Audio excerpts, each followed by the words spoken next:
స్త్రీ శక్తి పేరుతో ఆగస్టు 15వ తేదీ స్వాతంత్ర దినోత్సవం నుండి ఆంధ్రప్రదేశ్ రాష్ట్రంలో మహిళలకు ఉచిత బస్సు ప్రయాణానికి సంబంధించి ఇది ఎన్నికలకు ముందు కూటమి పార్టీలుగా అప్పుడు ఇచ్చిన హామీ సూపర్ 6 హామీల్లో ఒకటి ఆగస్టు 15 నుంచి అమల్లోకి రాబోతోంది.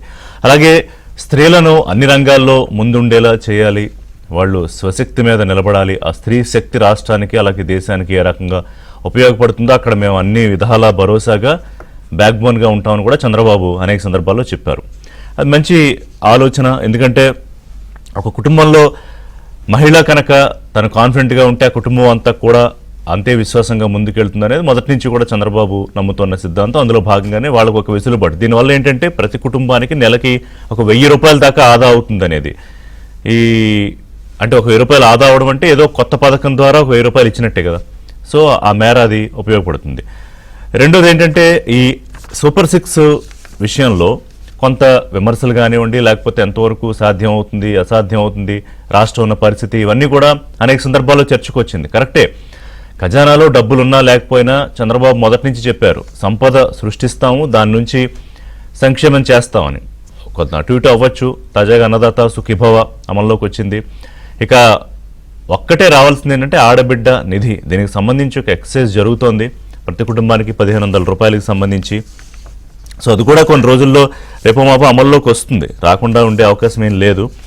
అయితే ఈ అమలుకి సంబంధించి ఎంత ఖర్చు, దీనికి సంబంధించి ఏంటనేది ముందే ఎన్నికలకు ముందు ఒక ఎక్సైజ్ జరుగుతుంది, జరగకుండా ఉండదు. ఎందుకంటే జగన్మోహన్ రెడ్డి ఆయన గత 5 ఏళ్ల పరిపాలనలో రాష్ట్రానికి రావడం మాట అటు ఉంచితే ఉన్నదే పోయే పరిస్థితి.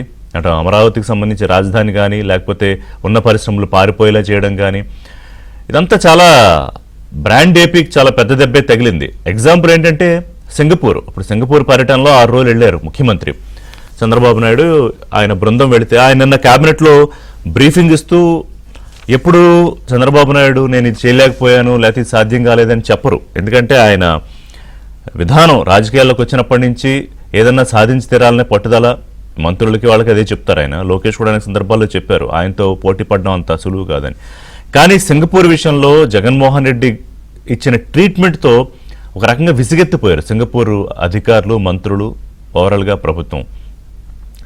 మేము రాము, మీ సీడ్ క్యాపిటల్ దాంట్లో మేము భాగస్వాములు కాలేము, మమ్మల్ని వదిలేండి సార్ అని చెప్పినట్టే చెప్పారట. మరి నిన్న ముఖ్యమంత్రి చెప్పిన మాటల్లో అదే అర్థమైంది.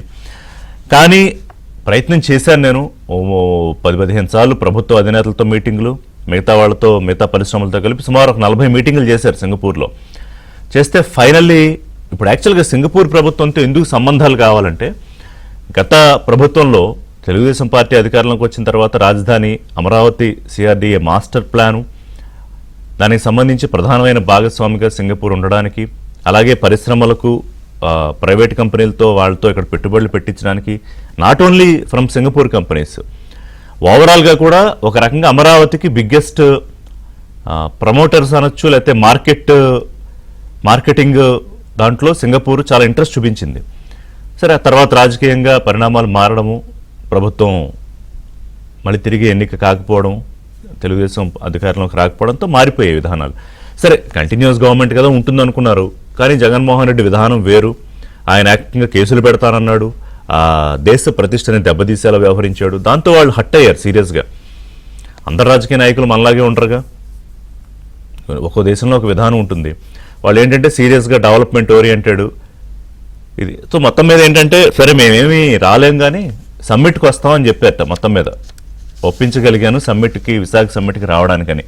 సో నాకు అర్థమైంది ఏంటంటే చంద్రబాబు నాయుడు ఆలోచన విధానం ఏంటంటే సమ్మిట్కి వచ్చిన తర్వాత నెమ్మదిగా మళ్ళీ సంబంధాల పునరుద్ధరణ కోసం ఒక ప్రయత్నం, మంత్రులను కూడా కొంతమంది బృందాలుగా సెలెక్ట్ చేసి వాళ్ళని కూడా పంపించాలనే ఆలోచన. స్లోగా వాళ్ళు కూడా ఆలోచన చేయొచ్చు. ఇప్పటికైతే సమ్మిట్కి వస్తారు, అలాగే కొంత ప్రపంచ బ్యాంకు నుంచి కొంత సపోర్ట్ చేయిస్తామని కూడా చెప్పినట్టు అర్థమవుతోంది. సో ఒకవైపు ఏంటంటే ఏడాదిలో ఒకవైపు అభివృద్ధి, సంక్షేమం. అంతకుముందు చంద్రబాబు అంటే కేవలం విజనరీ, అభివృద్ధి మాత్రమే. కానీ ఈసారి ఎన్నికలకు ముందే ఆయన చెప్పారు ఎవరైనా కూడా సంక్షేమం చేయాల్సిందే, కాస్త అటు ఇటు అంతే. వాళ్ళు జగన్మోహన్ రెడ్డి పేటెంట్ ఏం కాదు, సంక్షేమం ఎప్పటి నుంచో ఉంది దేశంలో, దాన్ని నేను కొనసాగిస్తాను అని. దానికన్నా ఇంకొంచెం ఎక్కువ కూడా ప్రామిస్ చేశారు, డెలివర్ చేయగలుగుతున్నారు. పెన్షన్లు కానివ్వండి, ఇప్పుడు ఇవాళ జాతీయ చేనేత కార్యక్రమంలో పాల్గొంటున్నారు. అంటే దానికి ప్రమోషన్ జాతీయ స్థాయిలో ఆంధ్రప్రదేశ్ చేనేత ఎట్లా చేయాలి, కొత్త పథకాలు వాళ్ళకి ఎలా ఇవ్వాలి, అలాగే ఈ ఫార్మర్స్కి కొన్ని పథకాలు కానివ్వండి, లేకపోతే ఈ సెలూన్స్కి సంబంధించి కొన్ని ప్రత్యేకమైన రాయితీలు కానివ్వండి, ఇలా అన్ని రంగాల్లో చేసుకుంటూ అందరికీ ఒక లెవెల్ ప్లేయింగ్ ఫీల్డ్కి తీసుకురావాలనేది ఒక ఆలోచన. అంటే గతంలో జరిగిన డిస్ట్రక్షన్ నుంచి ఒక పాజిటివ్ ట్రాక్లోకి రావడము, ఒక భరోసా కల్పించడం అనే దిశగా ముందుకెళ్తున్నారు. సో బ్రాండ్ ఏపీ తాలూకా ఇమేజ్ ఎంతవరకు ఆ నష్టం నుంచి బయటపడింది అనేది కూడా ముఖ్యం ఇందులో. అప్పుడే కదా పెట్టుబడులు వస్తాయి. ఇప్పుడు ప్రోత్సాహకాలని కంపెనీలు చెప్తాయి. ఇప్పుడు రెన్యూవబుల్ ఎనర్జీ కానీ, electronics, chemical and steel, IT, data centres, defence సంబంధించి ఇవన్నీ కూడా దాదాపు 9.5 లక్షల కోట్ల ప్రాజెక్టులకు సంబంధించి అట్రాక్ట్ చేయగలిగారు ఈ ఏడాదిలో. అందులో కొన్ని గ్రౌండ్ అయితే, కొన్ని అవ్వాల్సి ఉన్నాయి. ఒకే రోజు ఓవర్ నైట్ అందరూ వచ్చి పెట్టారు కదా, వాళ్ళకు ముందు కొంత కాన్ఫిడెన్స్ ఇవ్వాలి, ఇన్ఫ్రాస్ట్రక్చర్ బిల్డ్ చేయాలి.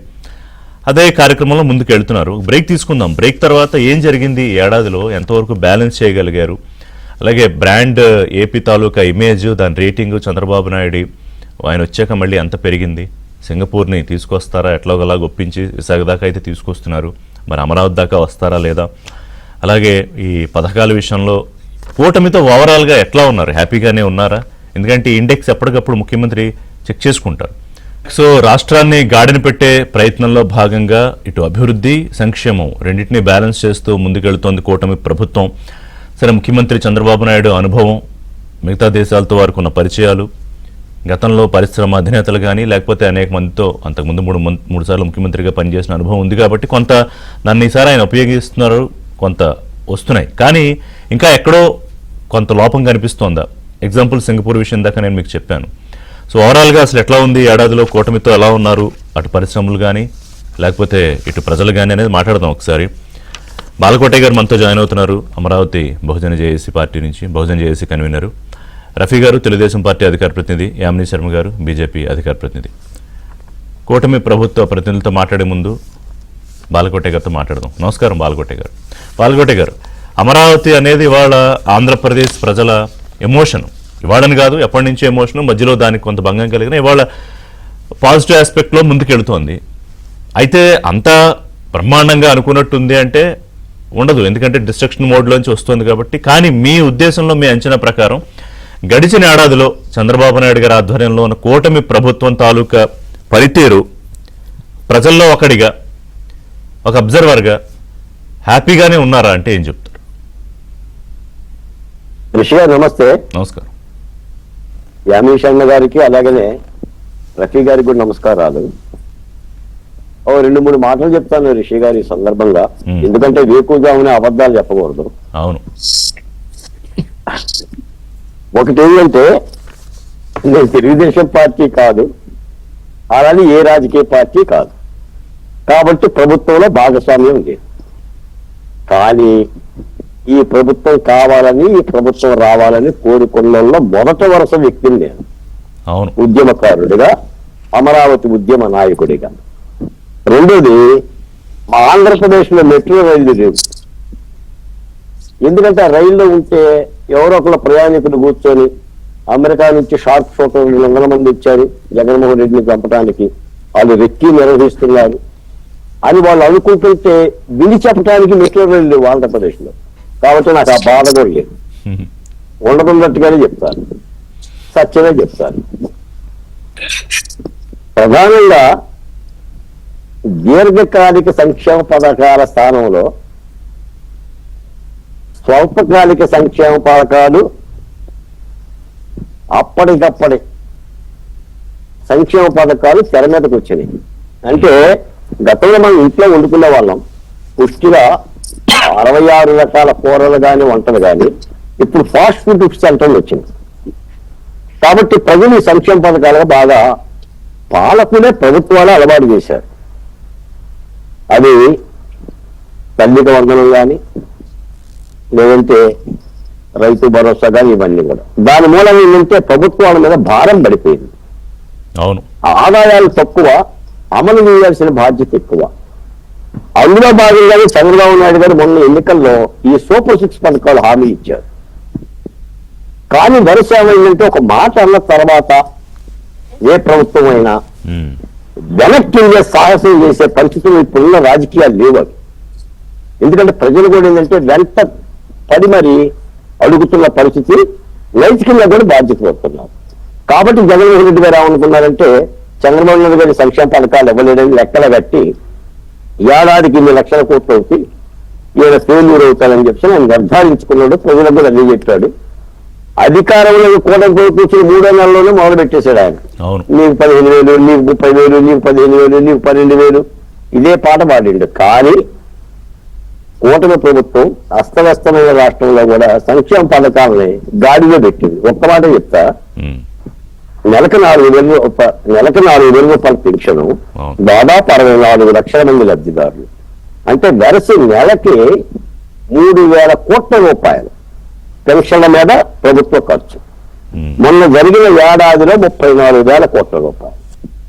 తర్వాత 3 గ్యాస్ సిలిండర్లు, నిన్న మొన్న తల్లికి వందనం 15,000 రూపాయలు, రైతు భరోసా కేంద్ర ప్రభుత్వం ఇస్తున్న 2,000 రూపాయలతో కలిపి మొదటి విడత 7,000 రూపాయలు వేశారు.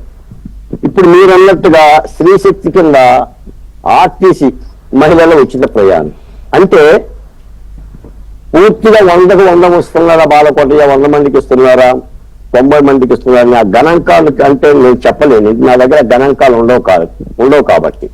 కానీ ఎక్కడ కూడా సూపర్ 6 నుంచి వెనక్కబోతున్నా ప్రభుత్వం ముందుకే పోతుంది, ఇచ్చే ప్రయత్నమే చేస్తుంది. దీని ఏంటంటే జగన్మోహన్ రెడ్డి గారికి ఉన్న ప్రధానమైన అస్త్రం ఏంటంటే ఈ సూపర్ 6 పథకాల నుంచి ప్రజల్లో ఒక విధమైన ప్రచారం చేయటమే. ఆ అవకాశం కూడా చంద్రబాబు నాయుడు ఇవ్వలేదు. రెండో మాట మేనిఫెస్టో ఫెయిల్ అయింది ప్రోగ్రామ్. రెండో మాట ఏంటంటే మీరు అన్నట్టుగా సింగపూర్ ప్రభుత్వాన్ని సింగపూర్ సింగపూర్ దగ్గరికి వస్తాను. సింగపూర్ గురించి మీరు మాట్లాడదురు కానీ నెక్స్ట్ వీళ్ళు ఒకసారి మన మిత్రులు మాట్లాడేశాక. సో అందుకని ఒక్క మాట చెప్తున్నా, కాదు ఒక మాట కాదు, దాని మీద డీప్ డిస్కషన్ ఉంది. ఈ సంక్షేమ పథకాల గురించే అంటే దశాబ్దాలుగా ఆయా ప్రభుత్వాలు అమలు చేసిన చాలా రకాల సంక్షేమ పథకాలు అన్ని కూడా దీర్ఘకాలిక సంక్షేమ పథకాలు పక్కకు పోయి స్వల్పకాలిక సంక్షేమ పథకాలు వచ్చినాయి. వాటిలోనే తలమునకలు అవుతున్నారు. మరి ఇవి ఎలా చెయ్యాలి ఏంటి అనేది కూడా ప్రభుత్వాల ముందు ఉన్న ప్రశ్నే. అయినా కూడా చంద్రబాబు నాయుడు గారి ప్రభుత్వం మాత్రం ఇచ్చే సాహసం చేస్తుంది, ఇస్తుంది కూడా. ఎస్, అది మనకు కనపడుతుంది కూడా. సో రఫీ గారు, ఇప్పుడు సులువేం కాదు. మనం ప్రభుత్వం ఏర్పడే ముందే అప్పుడు చర్చల్లో కూడా మాట్లాడుకున్నాం.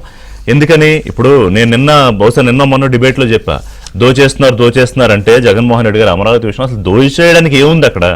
ఏమన్నా ఉంటే మిగులు ఏమన్నా ఉంటే సరే దోచేశారు అనుకోవడానికన్నా ఉంది. ఏమీ లేని చోట నుంచి కదా ఇప్పుడు సృష్టించాల్సి వస్తుంది.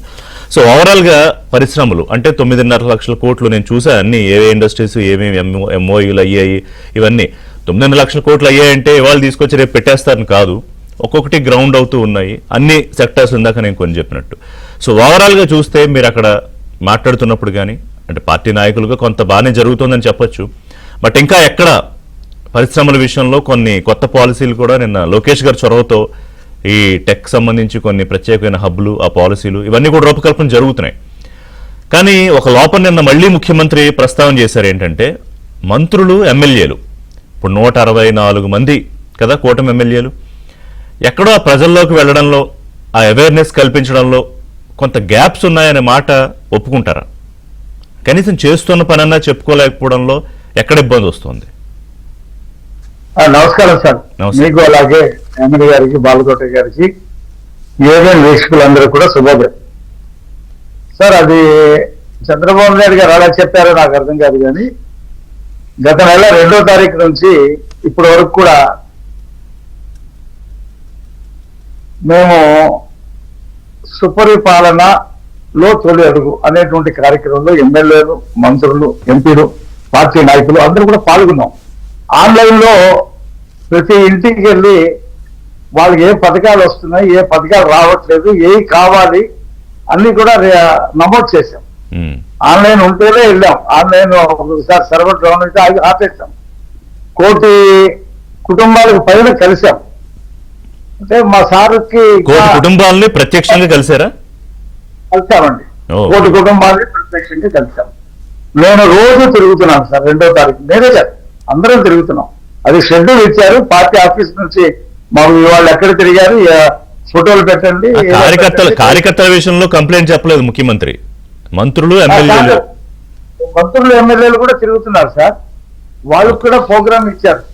వాళ్ళు కూడా తిరుగుతున్నారు. అయితే ముఖ్యమంత్రికి ఆయన ఈ జగన్మోహన్ రెడ్డి అనే బ్యాచ్ ఏదైతే ఉందో వాళ్ళు చేస్తున్నటువంటి దుష్ప్రచారాన్ని తిప్పి కొట్టలేకపోతున్నారు ఓకే. మంత్రులు అనేటువంటి ఒక అసంతృప్తి ఆయనకు ఆ విషయంలో. ఇంకా సమర్థవంతంగా తిప్పికొట్టాలి అనేటువంటిది ముఖ్యమంత్రి భావనలా నాకు కనిపించింది. అయితే ఇక్కడ విషయం సార్, ఈ 2025 ఇది ఒక మంచి శకునం ఇచ్చినటువంటి సంవత్సరం ప్రజలకి. మీరు గెలిచారనా? మీరు గెలిచి ఏడాది అయిందనా? కాదు, మహిళలకి ఉచిత బస్సు, ఉమ్.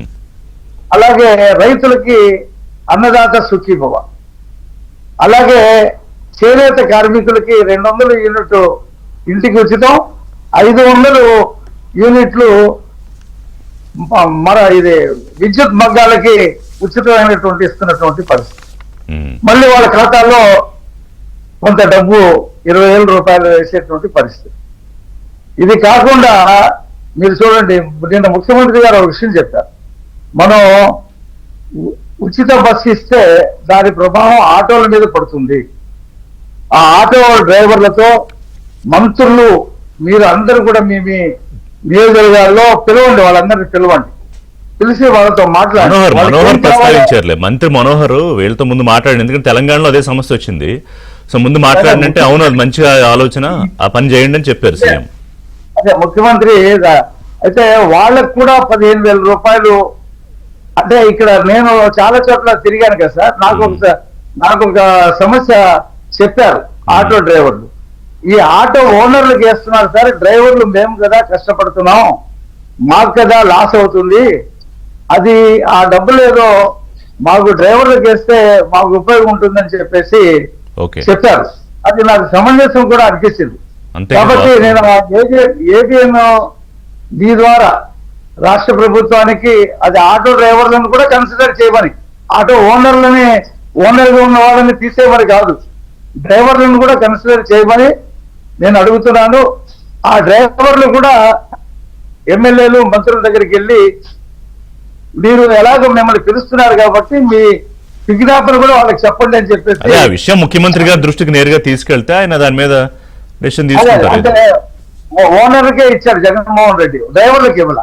డ్రైవర్లు అసంతృప్తిగా ఉన్నారు. ఈ బస్సు పెట్టడం వల్ల కొంతమంది మహిళలు 1,15 లక్షల మంది మహిళలు బస్సుల్లో ఉచితంగా ప్రయాణం చేస్తారు కాబట్టి ఆటోలు ఎక్కడం తగ్గుద్ది. తగ్గినప్పుడు అది డ్రైవర్ కి పడుతుంది ఫస్ట్.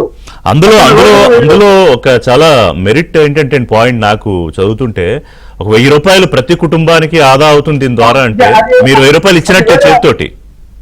1,000 రూపాయలు ఖచ్చితంగా వర్కింగ్ ఉమెన్ కి, కూలీ నాలి చేసుకునేటువంటి మహిళలకి, కంపెనీల్లో పనిచేసేటువంటి మహిళలకి, షాపుల్లో పనిచేసేటువంటి మహిళలకి, ఇలా ఇళ్లలో పనిచేసేటువంటి మహిళలు ఉచితంగా ఈ బస్సులో ప్రయాణం చేస్తారు. వాళ్ళు ఖచ్చితంగా 1,000 రూపాయలు ఆదా అవుతుంది.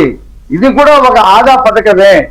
కాబట్టి ఆర్టీసీకి కూడా ప్రతి సంవత్సరం 245 కోట్ల రూపాయలు, ప్రతి నెల 200 కోట్ల రూపాయలు నష్టం జరుగుతుంది. కాబట్టి ప్రభుత్వం ఆర్టీసీకి కూడా ఇస్తుంది. ఆర్టీసీ కూడా బలోపేతమైంది తెలంగాణలో. ఇప్పుడు నాకు ఒకటి చెప్పండి రఫీ గారు, ఒక విషయం మాట్లాడుకుని బ్రేక్కి వెళ్దాం, తర్వాత యామిని గారు మాట్లాడతారు. ఇప్పుడు ఇన్ని పథకాలకి మీరు బహుశా స్టడీ చేస్తారు కదా యాజ్ అనలిస్ట్ ఆల్సో, మీరు అసలు ఈ ఖర్చు ఎంత అవుతోంది, ఎట్లా దానికి రెవెన్యూస్ ఎక్కడి నుంచి వస్తున్నాయి? ఎందుకంటే మనం అనుకున్నాం అసలు ఏమీ లేని చోట నుంచి, ఖాళీ డబ్బా నుంచి మనం దులుపు మొదలుపెట్టిన పరిస్థితి కదా ఏడాది నుంచి. దానికి ఎక్కడి నుంచి వస్తున్నాయి నిధులు, ఎక్కడి నుంచి వస్తున్నాయి ఈ ప్రశ్న ఉంది ప్రజల్లో. దీనికి రెండు పాయింట్లు ఉన్నాయి సార్. ఒకటి ఏంటంటే జగన్మోహన్ రెడ్డి హయాంలో కేంద్ర మ్యాచింగ్ గ్రాంట్ తో వచ్చేటువంటి కేంద్ర పథకాలను 94 పథకాలను ఆపేశారు. ఓకే, కేంద్రంతో డబ్బులు రాలేదు అసలు. ఎందుకు ఇది కట్టలేకపోయారు. మేమేం చేసే 84 పథకాలని మళ్ళీ రిజిస్టర్ చేశాం. దాంతో కేంద్రం నుంచి మాకు డబ్బులు బాగా వచ్చాయి. దాంతో అనేక పథకాలు అమలు చేస్తాం. ఎగ్జాంపుల్ అండి, జల్ జీవన్ మిషన్, ఇంటింటికి తాగునీరు అందించేటువంటి పథకం, అది ఆపేశారు. 2,000 కోట్లు ఎంతో తీసుకున్నాడు, ఆ తర్వాత ఆపేశారు. ఇవాళ 21,000 కోట్ల రూపాయలు ఆ పథకం ద్వారా ఆంధ్రప్రదేశ్ ప్రభుత్వానికి వచ్చినాయి.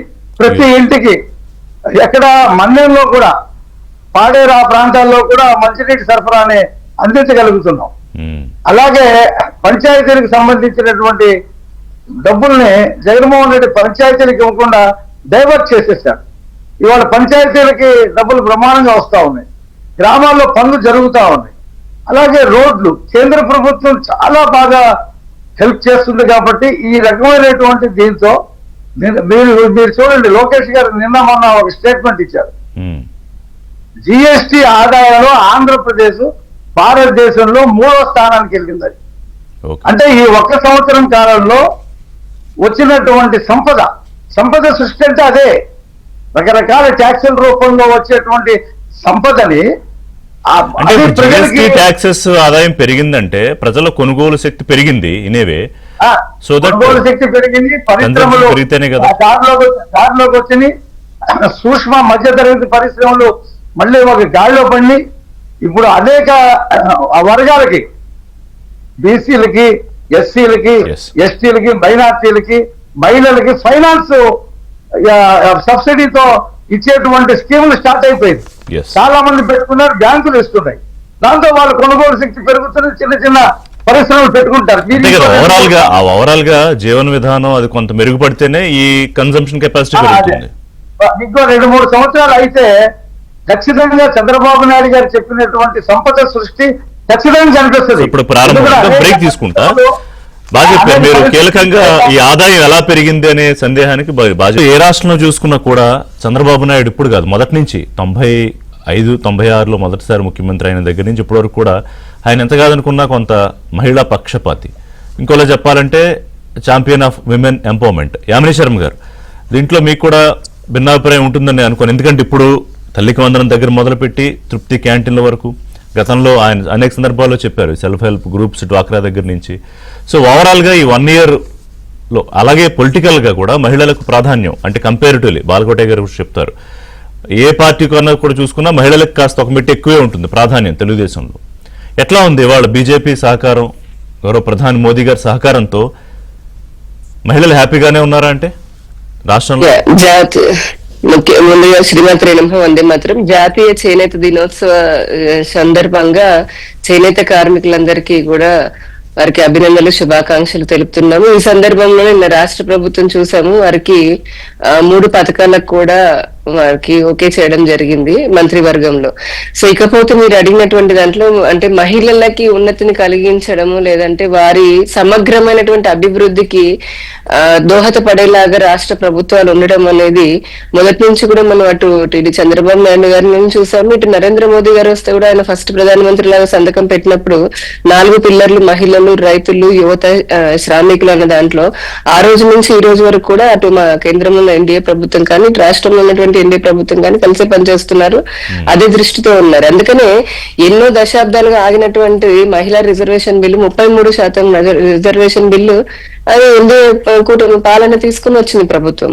అలా కాకుండా ఈ రోజున రాష్ట్రపతిని ఒక మహిళను చేసి అట్లా చాలా ఉన్నాయి. అంటే కేంద్ర మంత్రులాగా మహిళలను ఇవ్వడము, ఆఖరికి బీజేపీ ఇంతకుముందు పూర్వ అధ్యక్షురాలు మహిళను కూడా చేయడం పురంధరేశ్వరి గారిని. ఇట్లా చంద్రబాబు నాయుడు గారిని చూస్తే కనుక ఆయన మొదట ముఖ్యమంత్రి అయినప్పుడు కూడా సెల్ఫ్ హెల్ప్ గ్రూప్స్ కి పెద్ద ఎత్తున వారికి ఊతాన్ని ఇవ్వడం. ఇప్పుడు మన రాష్ట్రంలో చూస్తే దగ్గర 10 లక్షలకు పైగా సెల్ఫ్ హెల్ప్ గ్రూప్స్ ఉన్నాయి. సో ఇప్పుడు మళ్ళీ మా కుటుంబ ప్రభుత్వం జగన్మోహన్ రెడ్డి హయాంలో వీటిని కేవలం ఎలా తయారు చేశారంటే, ముఖ్యంగా మహిళల గురించి చెప్పాలనంటే మహిళల్ని ఈ జగన్ ప్రభుత్వం వేసేటటువంటి అంటే వేరే పదం ఉపయోగించకూడదు కాబట్టి ఉపయోగించట్లేదు, ఈ నిచ్చేటటువంటి తాయిరాలు తీసుకొని ఇక వారి అంటే వారి ఇంకా ఉపాధిని కోల్పోయే విధంగా వేరే ఏ పని చేయాల్సిన అవసరం లేకుండా ఇదిలో తీసుకొని తీసుకొచ్చారు. కానీ వేరే మా ప్రభుత్వం ఇప్పుడు ఈ సంవత్సర కాలంలో మీరు చూస్తే గనక అది బీట్ సూపర్ 6 అయినా అవ్వనివ్వండి, లేదంటే గనక మిగతా అదర్వైజ్ ఇప్పుడు ఎంఎస్ఎంఈస్ కేంద్ర ప్రభుత్వం ఎంఎస్ఎంఈలు ఎంతో రిఫార్మ్స్ తీసుకొచ్చింది. తద్వారా మహిళలు ఎక్కువ, ఎందుకంటే ఎంఎస్ఎంఈలో ఉండేటటువంటి వాళ్ళు ఎక్కువ శాతం మహిళలు ఉంటారు. అలాగే ఇప్పుడు ఎస్ఎస్జీలో కూడా చూడండి, కేంద్ర ప్రభుత్వం కూడా చాలా పెద్ద ఎత్తున ఫైనాన్షియల్ అసిస్టెన్స్ ఇస్తుంది. రాష్ట్రం కూడా చంద్రబాబు నాయుడు గారు కూడా ఈ సంవత్సర కాలంలో ముందు రాగానే ప్రభుత్వంలోకి రాగానే ఎస్ఎస్జీల పైన ఫోకస్ పెట్టారు. అటు ఇంకొక పక్కన డ్రోన్ దీదీ లక్పతి దీదీ అని చెప్పని కేంద్ర ప్రభుత్వం అయితే ప్రతి మహిళని లక్షాధికారం చేయాలని చెప్పని ఇప్పుడు మహిళా రైతులకి వారికి డ్రోన్లు కూడా ఇస్తున్నాము. అది మన రాష్ట్రంలో కూడా మన చంద్రబాబు నాయుడు గారు అన్న దాన్ని కూడా ఉపయోగించుకోవాలని. అంటే ఇలా మహిళలు అటు దేశవ్యాప్తంగా చూసినా, అటు జన్ధన్ యోజన కానివ్వండి, ఈ రోజున యూపీఐ పేమెంట్స్ ద్వారా కానివ్వండి, ఇతర ఏదైనా సరే, ఇటు మన రాష్ట్రంలో కూడా ఆక్వా రంగం కానివ్వండి, అన్ని రంగాల్లో దాదాపుగా మహిళా పారిశ్రామికవేత్తలు అత్యధికంగా ఉన్నటువంటి రాష్ట్రంలో నా రాష్ట్రం ఉన్నందుకు, నేను కూడా ఒక మహిళా పారిశ్రామికవేత్తలు అయినందుకు నేను నిజంగా గర్వపడుతున్నాను. దీనికి కారణము ఒకప్పుడు ఎలా ఉండేదండి రిషి గారు, విమెన్ డెవలప్మెంట్ అని ఉండేది. ఒకప్పుడు ఏంటంటే మహిళల యొక్క ఉన్నతి లేదంటే వారి అభివృద్ధి అని ఉండేది. ఈ రోజున గర్వంగా ఒక భారతీయ మహిళ, ఒక ఆంధ్ర మహిళ నేను చెప్తున్నాను, విమెన్ లెడ్ డెవలప్మెంట్ అంటే మహిళల చేత, మహిళల ఆధారిత డెవలప్మెంట్ లో దేశం, మన రాష్ట్రం ముందుకెళ్తున్నాయి. ఈయన 5 సంవత్సరాలు ఎంత ధ్వంసం చేసినా, అటు కల్తీ మద్యం ద్వారా అనుకోండి, రకరకాల ఇంకేం చేసినా కూడా ఈ రోజున మళ్ళీ ఆంధ్ర మహిళ నుండి భారతీయ మహిళ తిరిగి నిలదొక్కుకోగలిగింది. మనం ఇప్పుడు తల్లికి వందనం చూసాము, ఎంతమంది పిల్లలు ఉన్నా సరే, అంటే ఇది తాత్కాలికంగా అనిపించినప్పటికీ కూడా, కాకపోతే నేడు ఉన్నటువంటి సమాజానికి ఈ విధంగా కొంచెం వారికి ఊతాన్నిచ్చే విధంగా ప్రవేశపెట్టాలని చెప్పని ప్రభుత్వాలు అనుకున్న, ప్రజలు అది ఎక్స్పెక్ట్ చేస్తున్నారు. అన్లైక్ జగన్మోహన్ రెడ్డి గవర్నమెంట్, ఆయన ఏంటంటే కేవలం తాయిలాలు ఇచ్చారు, కానీ మేము శాశ్వతమైనటువంటి అభివృద్ధి కూడా, అంటే ఇక్కడ మీరు చెప్పిన దానికి కొనసాగింపు ఏంటంటే యామిని శర్మ గారు, జగన్మోహన్ రెడ్డి ఆలోచనకి చంద్రబాబు నాయుడు గారి ఆలోచనకి ఏంటంటే, జగన్మోహన్ రెడ్డి ఏంటి ఎప్పుడు నేను ఇస్తే వీళ్ళు తీసుకోవాలి, ఆ డిపెండెన్సీ ఉండాలి అనుకుంటాడు ఆయన. చంద్రబాబు నాయుడు ఏంటి ఈ రోజు నేను ఇచ్చి అది కొంత చేయూతయ్యి వాళ్ళ కాళ్ళ మీద వాళ్ళు నిలబడి వాళ్ళు ఇంకోళ్ళకి ఇచ్చేలా శాశ్వతమైనటువంటి అభివృద్ధిని, శాశ్వతమైనటువంటి సమగ్ర, అంటే అది కేవలం సామాజిక, రాజకీయ, ఆర్థిక, ఇలా సామాజికంగా అన్ని రకాలుగా సమగ్రమైన అభివృద్ధిని కోసం మేము ప్రయత్నిస్తాం. ఇంకొక ఉదాహరణ అండి, మీరు ఇందాక మనం స్టాటిస్టిక్స్ గురించి మాట్లాడుకున్నాము. డ్యూటీ ఆఫ్ ఎన్డీఏ పాలన, మొదటి పాలన రాష్ట్రంలో, ఇప్పుడు రెండో పాలన మాది. అప్పుడు మనం చూస్తే కనుక ఈ 2024-25కి ministry of statistics and programme implementation అని ఉంటుంది మనకి. వారు ఇచ్చినటువంటి రిలీజ్ చేసిన లెక్కల్లో చూస్తే 2వ స్థానంలో 8.41 గ్రోత్ రేట్ తోటి, ఎకనామిక్ గ్రోత్ రేట్ తోటి ఆంధ్రప్రదేశ్ మళ్ళీ 2వ స్థానంలోకి వచ్చింది. అంతకుముందు గతంలో కూడా చూస్తే 2015-16 లో 12% పైగా, అలానే 17-18 తో 10% పైగా మనం ఉన్నాము. అంటే ఈ మధ్యలో 5 సంవత్సరాలు చూస్తే అసలు ఎకనామిక్ గ్రోత్ అనేది లేదు. అంటే ఈవెన్ స్టాటిస్టిక్స్ ప్రకారం 8 కింద దింపారులేండి 5 ఏళ్లలో మధ్యలో. ఇప్పుడు ఇంకొకటి ఏంటంటే, మనకి మంచి అద్భుతమైనటువంటి పాలసీలు, అంటే కేంద్రం తీసుకొస్తున్నటువంటి ఎఫ్డిఐ పాలసీలు కానివ్వండి, లేదంటే గనక ఈ రోజున భారతదేశాన్ని 4వ అతిపెద్ద ఆర్థిక వ్యవస్థ లాగా ఉండడంలో, చేయడంలో కీలక పాత్ర పోషించిన మేక్ ఇన్ ఇండియా గానీ, ఆత్మ నిర్భర్ గానీ, ఈ రోజు మన రాష్ట్రంలో దాని ఫలాలను వాళ్ళు ఇక్కడ పని చేస్తున్నాయి. ఈ రోజున అదే మేక్ ఇన్ ఇండియా స్ఫూర్తితో మేక్ ఇన్ ఆంధ్రప్రదేశ్ అనే దాంతో మొన్న చంద్రబాబు నాయుడు గారు సింగపూర్ వెళ్లారు. బ్రాండ్ ఏపీకి మళ్ళీ పునరుజ్జీవనం కోసం, నిజం చెప్పాలంటే, అంటే బ్రాండ్ ఏపీనే సర్వనాశనం చేస్తే రాష్ట్ర 5 సంవత్సరాల్లో, దాన్ని పునరుద్ధరించడం కోసం అని చెప్పని ఇప్పుడు వెళ్ళి మళ్ళీ బ్రాండ్ ప్రమోషన్ కోసం వెళ్ళిన తర్వాత ఈ రోజున పరిశ్రమలు, ఇక్కడ ఇంకొక విషయం పరిశ్రమలు కంటే ఎంత అంటే మనం ప్రతిసారి చెప్పుకోవడానికి ఏదో ఒకటి దొరుకుతుందని, ఈ రోజు పేపర్లో మీరు చూస్తే గనక మల్లవల్లి అని చెప్పని కృష్ణా డిస్ట్రిక్ట్ లో ఉన్నటువంటి పారిశ్రామిక వాడది, మల్లవల్లిలో 355 మంది పైగా చిన్న పారిశ్రామికవేత్తల్ని జగన్ ప్రభుత్వము బెదిరించి వాళ్ళకి ప్లాట్లు ఇవ్వకుండా 5% పైగా వాళ్ళకి ల్యాండ్ రేట్లు పెంచేసి పారిపోయేలా చేశారు. కేవలం మల్లవల్లే కాదు, రాష్ట్రం మొత్తంగా. ఈ రోజు మా కూటమి ప్రభుత్వము 155 మందికి పైగా ఫ్లాట్లు ఇచ్చామండి 8 ఏళ్ల తర్వాత పారిశ్రామికవేత్తలకి. బాలకోట గారు, ఇక్కడ రాష్ట్రంలో ఉన్న వాళ్ళని బెదిరించడం, కేసులు పెట్టడం, అరెస్టులు చేయడం ఎలాగూ జరిగింది అనుకోండి. సింగపూర్ వాళ్ళని వదలకుండా ఆ మంత్రుల్ని బెదిరించడం, కేసులు పెట్టడం, ఆ దెబ్బకు వాళ్ళు చంద్రబాబు నాయుడు అంత ప్రయత్నం చేసిన 6 రోజులు చేసినా సీడ్ క్యాపిటల్లో పెట్టుబడులకు ఆసక్తి చూపించలేదు. అమరావతి పనుల్లో నేరుగా భాగస్వాములు అయ్యేందుకు ఇంట్రెస్ట్ చూపించలేదని నేరుగా ముఖ్యమంత్రి గారే చెప్పారు. అంటే డిస్ట్రక్షన్ తాలూకా ఇంపాక్ట్ అంత బలంగా ఉంటుందని అర్థమైంది ఈ వ్యవహారంతో. రిషి గారు, ముఖ్యమంత్రి గారు చెప్పినట్టు, లోకేష్ గారు చెప్పినట్టు, జగన్మోహన్ రెడ్డి గారు పారిశ్రామికవేత్తలను భయపెట్టాడు, సింగపూర్ ప్రభుత్వాన్ని కూడా భయపెట్టాడు. నిజానికి ఏంటంటే, సింగపూర్ ప్రభుత్వాన్ని బెదిరించడం అనేది ఆయన ఉద్దేశం కాదు. ఆంధ్రప్రదేశ్ లో చంద్రబాబు నాయుడు గారు ఆనవాళ్లు కనిపించకుండా ఉండాలి, ఆయన పిలిచిన ప్రతి వ్యక్తిని భయపెట్టాలి. ముఖ్యంగా ఏంటంటే చంద్రబాబు నాయుడు గారి మీద కక్ష, ఆయన ఎవరిని పిలిచినా ఈయనకు విరోధే. అలా పగబట్టేసేసి అందరిని భయపెట్టాడు. వాళ్ళని భయపెట్టడం ఉంటే రాష్ట్రంలో మమ్మల్ని భయపెట్టాడు, రాష్ట్రంలో పారిశ్రామికవేత్తలను భయపెట్టాడు, అదే ఈ వాళ్ళని భయపెట్టాడు, అందరికీ ఎలాగో అమరావతిని తప్పలేదు, భయపెట్టాడు. సింగపూర్ వాళ్ళకు కూడా తప్పలేదని నా ఉద్దేశం. వెరసి ఏమైందంటే నష్టపోయింది రాష్ట్రం.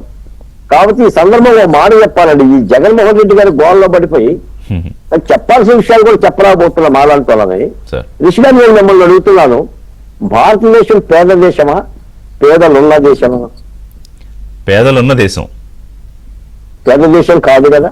కాదు. ఇప్పుడే యామిని గారు చెప్పారు ప్రపంచంలో 4వ ఆర్థిక వ్యవస్థ అని. ఒక్క మాట చెప్తా, రాష్ట్ర బడ్జెట్ ఆంధ్రప్రదేశ్ బడ్జెట్ 3 లక్షల కోట్లు ఫర్ యానం ఏడాదికి. అవును. తెలంగాణ బడ్జెట్ 2,93,000 కోట్లు. అంటే ఒక ఏడాదికి 3 లక్షల కోట్లు అంటే 5 ఏళ్లకి 5 మూడు 15 లక్షల కోట్లు. 29 రాష్ట్రాలు కలిపితే 300 లక్షల కోట్ల బడ్జెట్ దేశంలో. కేంద్ర బడ్జెట్ దాదాపు 35 లక్షల నుంచి 40 లక్షల కోట్లు. అవును. వెరసి దేశ బడ్జెట్, దేశంలో రాష్ట్రాల బడ్జెట్ 5 ఏళ్లకు కలిపి 450 లక్షల కోట్ల నుంచి 500 లక్షల కోట్లు. అయినా కూడా తల్లి భారతి ఎండిన స్థనాలపై తీయగబడ్డ బిడ్డలను ఓదార్చలేని దీనత్వం నీది అంటాడు చెరమండరాజు. ఈ దేశంలో పేదోడు అలాగనే ఉన్నాడు. సాధారణంగా ఏంటంటే కొప్పు ఉంటే కదా పూలు పెట్టాలి, కొప్పు ఉంటే కదా ఇల్లు పూలన్నా పెట్టాలి అని.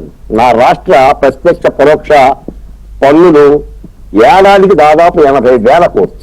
నేను మాట్లాడుతున్నానండి, ఈ రాష్ట్రంలో ఎమ్మెల్యే ఆదాయం ఎంత, ఎంపీ ఆదాయం ఎంత, మంత్రుల ఆదాయం ఎంత, అధికారుల ఆదాయాలంత, ఎక్కడన్నా ఏదైనా తగ్గిందా?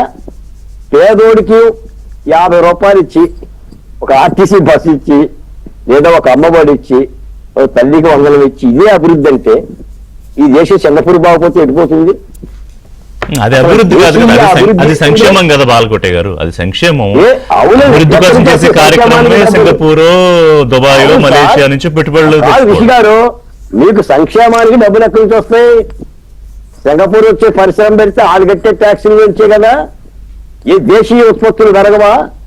దేశీయ సంపద పెరగదా? ఈ దేశంలో పారిశ్రామికవేత్తలు పెరగదా? ట్రంప్ గారు వార్నింగ్ ఇస్తున్నాడు, ఏం చేస్తారు చెప్పండి సార్. ఇప్పుడు గతంలో ప్రభుత్వ రంగం, ప్రైవేటు రంగం అని 2 రంగాలు ఉండేవి. ఇప్పుడు ప్రభుత్వ రంగాన్ని కుదేలు చేసి ప్రైవేటు పరుగులు పెట్టుకుంటే ఎంత? యాక్చువల్ గా మీరు లేవనెత్తిన పాయింట్ చాలా పెద్ద డిబేటబుల్ పాయింట్. అయితే మనకున్న అతి తక్కువ లిమిటెడ్ టైమ్ లో దాన్ని చర్చించలేం. వాస్తవం మీరు చెప్పింది. రఫీ గారు, స్వదేశీ పరిశ్రమలను కూడా పెంచాలి, స్వదేశీ పారిశ్రామికవేత్తలకు ప్రాధాన్యత ఇవ్వాలి, సందేహం లేదు. ఆ విధమైన అభివృద్ధి కార్యక్రమాలు తీసుకొని రాగలగాలి. అంటే రఫీ గారు, ఇప్పుడు బాలకోట గారు చెప్పిందని నేను విభేదించట్లేదు. బట్ సింగపూర్ విషయంలో ఎందుకు ప్రత్యేకమైన శ్రద్ధ ముఖ్యమంత్రికి అంటే, గతంలో వాళ్ళతో కలిసి మొత్తం ప్లానింగ్, డిజైన్, ఆఖరికి కట్టడం వరకు వచ్చేసాం కాబట్టి, పెట్టుబడుల వరకు. ఇప్పుడు వెనక్కిపోతుందని ఒక బాధ, అంతేనా? ఇప్పుడు ప్రపంచంలోనే సింగపూర్ అనేది ఒక మోడల్ కంట్రీ. ఆ 45-47 కిలోమీటర్లు విస్తీర్ణం ఉన్నటువంటి ఒక ద్వీపం అది. అవును. ఆ ద్వీపంలో పర్యాటక రంగం, సాఫ్ట్వేర్ రంగం, అలాగే ఎగుమతులు, దిగుమతులు, అది ఆర్గనైజేషన్, ఇలా ఆ 3 రంగాలతో అక్కడ ఉండేటువంటి ప్రభుత్వం ఒక డిసిప్లిన్ గా ప్రభుత్వాన్ని నడుపుతూ కొన్ని ఆంక్షలతో, రూల్స్ తో అభివృద్ధి చెంది ప్రపంచంలోనే ఒక అగ్రగామి దేశంగా మారింది. చంద్రబాబు నాయుడు గారి కళ ఏంటంటే, ఆంధ్రప్రదేశ్ అంతకంటే పెద్దది, విస్తీర్ణం కలిగినటువంటి రాష్ట్రం, ఆ రకమైనటువంటి రాష్ట్రంగా. అదే ఇన్నేవే చెప్పాలంటే, మీ మాట కట్టొచ్చా, ఒక రాష్ట్రాన్ని ఆ దేశంతో పోటీ పెట్టారు చంద్రబాబు నాయుడు. ఇక్కడెక్కడ భారతదేశానికి కాదు. అదే అలాగే చేయాలి. ఇక్కడ ఉండేటువంటి వనరులు, ఇక్కడ ఉండేటువంటి ఖనిజాలు, ఇక్కడ ఉండేటువంటి భూములు, పంటలు, వీటన్నిటితో ప్రజల ఆదాయం పెంచి ఒక మంచి రాష్ట్రంగా, దేశంలోనే నంబర్ 1 రాష్ట్రంగా తీర్చిదిద్దాలనేటువంటి కళ అది ఎదిరిపోయిననేటువంటి ఒక ఆవేదన. తుఫాను తర్వాత ఉన్నటువంటి పరిస్థితి ఎలా ఉంటుందండి? పెద్ద తుఫాను, వరదలు వచ్చిన తర్వాత ఆ ప్రాంతం ఎలా ఉంటుంది? జగన్మోహన్ రెడ్డి పరిపాలన తర్వాత ఆంధ్రప్రదేశ్ అలాగైంది.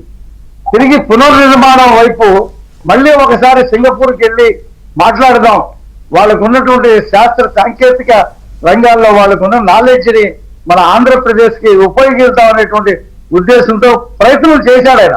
కష్టపడి ప్రయత్నం చేశాడు. కొంతవరకు వాళ్ళని వైజాగ్ సమ్మిట్ వరకు తీసుకురావడానికి ఒప్పించాడు. కొంతమంది పారిశ్రామికవేత్తలు అయితే లోకేష్ గారితో వాళ్ళతో మాట్లాడి మేము నేరుగా పెట్టుబడులు పెడతానికి వస్తాము అని కూడా చెప్పారు. అవును. ఇదంతా కూడా కొంతకాలంలో మీకు తెలుస్తాయి. అదేనండి, ఫస్ట్ స్టెప్ వస్తే స్లోగా కన్విన్స్ చేయొచ్చు. ఇంకో మాట సార్, అసలు చంద్రబాబు నాయుడు గారి విజన్ ఎలా ఉంటుందంటే P4 తీసుకోండి, ఒకటే మాట చెప్తా. P4 తీసుకోండి, పేదలు ఎక్కువ ఉన్నటువంటి రాష్ట్రం, డబ్బు ఉన్న వాళ్ళు మన ఆంధ్రప్రదేశ్ చెందిన వాళ్ళు దేశ విదేశాల్లో ఉన్నారు, భారతదేశంలో ఉన్నారు, ఆంధ్రప్రదేశ్ లోనూ ఉన్నారు, పారిశ్రామికవేత్తలు ఉన్నారు. మీరు కొంత ఆదాయం గురజాడ లాభం ఉన్నతం అనుకుని పొరుగువాడికి సహాయపడమైనటువంటి గురజాడ సూక్తిని చంద్రబాబు నాయుడు గారు సింగపూర్ విషయంలో అంటే చంద్రబాబు నాయుడు బిల్ గేట్స్ నే నాకు అసలు ముఖ్యమంత్రులతో రాజకీయ నాయకులతో నాకేం సంబంధం అన్నాయనే వాళ్ళు నా బెస్ట్ ఫ్రెండ్ అంటాడు బిల్ గేట్స్ చంద్రబాబు నాయుడు విషయంలో. సింగపూర్ విషయంలో ఎక్కడైనా తేడా జరిగిందా? సింగపూర్ విషయంలో మరి మన రాష్ట్రంలో ఉన్నటువంటి ఇతర పారిశ్రామికవేత్తలు కూడా చాలా ఇబ్బందులు కలిగించినటువంటి అంశము అది నిర్వివాద అంశం అని చెప్పుకోవచ్చు లాస్ట్ 5 years లో.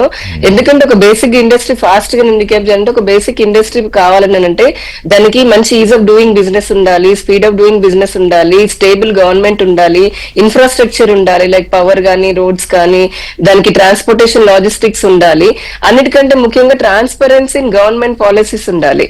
ఇవన్నీ ఉన్న వాటన్నిటిని కష్టపడి 2014 నుంచి 19 వరకు ఏర్పాటు చేసుకుని విభజిత రాష్ట్రంలో ఏర్పాటు చేసుకున్న దాని వ్యవస్థని పూర్తిగా అవినీతితోటి, దౌర్జన్యంతో, గూండాయిజంతో, ఇంకా ముఖ్యంగా చెప్పాలంటే గూండాయిజం తోటి బెదిరించి పారిపోయేటటువంటి చేసిన సందర్భంలో దాన్ని మళ్ళీ తిరిగి ఇప్పుడు నేను ఒక ఇండస్ట్రీనేనండి ఉన్నది.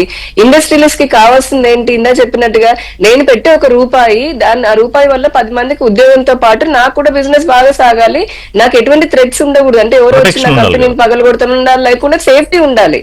అలా కాకుండా ఉన్న ప్రభుత్వమే అటువంటి గుండాగిరి చేస్తూ ఉంటే వాళ్ళు ఎందుకు వస్తారు? రారు. ఇప్పుడు ఒకసారి బ్రాండ్ పడిపోయిన తర్వాత 5 సంవత్సరాలు జగన్మోహన్ రెడ్డిది, ఆ తర్వాత వెంటనే రావాలి అని అంటే మన దేశంలో ఉన్నటువంటి వాళ్ళు రావడానికి కూడా కొద్దిగా ఆలోచించే పరిస్థితి ఉన్నప్పుడు, సింగపూర్ లాంటి వాళ్ళు క్యాపిటల్ దాంట్లో ఉన్నప్పుడు వారిని వేరే దేశము వేరే ఇండస్ట్రీ వాళ్ళు ఎంతో కష్టపడి వచ్చినటువంటి వాళ్ళని ఈయన భయపెట్టి కేసులు పెడతామని బెదిరించిన క్రమంలో వారు కొద్దిగా వెనకడుగు వేశారు. అయినప్పటికీ కూడా చంద్రబాబు నాయుడు గారు వారికి ఉన్నటువంటి ఇమేజ్ తో అనుకోండి, ఆంధ్రప్రదేశ్ లో ఉన్నటువంటి ఇన్ఫ్రాస్ట్రక్చర్ అనుకోండి, కేంద్రం ఇప్పుడు నేషనల్ హైవేస్. నేను ఇంకొక విషయం మీ ద్వారా రిషి గారు మీరు ప్రతిసారి తీసుకునే టాపిక్ నిజంగా నాకు నచ్చుతుంది. ఎందుకంటే దాంట్లో ప్రజలకు కావాల్సినటువంటి వస్తాయి, అదర్ దాన్ రాజకీయ ఆరోపణలు ఎక్కువ కాకుండా నిజంగా పనికొచ్చే అంశాలు చాలా ఎక్కువ ఉంటాయి. మన నితిన్ గడ్కరీ గారు వచ్చారని అందరం చూసే ఉంటాము. ఒక కేంద్ర మంత్రి, ఒక ముఖ్యమంత్రి, వారిద్దరు స్టేజ్ పైన ఉన్నప్పుడు ఏం మాట్లాడుకున్నారు? 18,000 crores కి మేము రోడ్డు కొత్త ప్రపోజల్స్ మేము ప్రపోజ్ చేస్తే రాష్ట్రము, నితిన్ గడ్కరీ గారు అప్పటికప్పుడు స్టేజ్ పైన 1,00,000 కోట్ల ప్రాజెక్ట్స్ మీకు ఇస్తాను అని చెప్పని ఆయన అనౌన్స్ చేశారు ఆంధ్రప్రదేశ్ రాష్ట్రానికి. అంటే దీన్ని బట్టి అర్థం కావట్లేదా ఈ రాష్ట్రంలో ఉన్నటువంటి ఇక్కడ కూటమి కేంద్రం కానీ ఏ విధంగా ఇన్ఫ్రాస్ట్రక్చర్ పెంచుతున్నాము అని.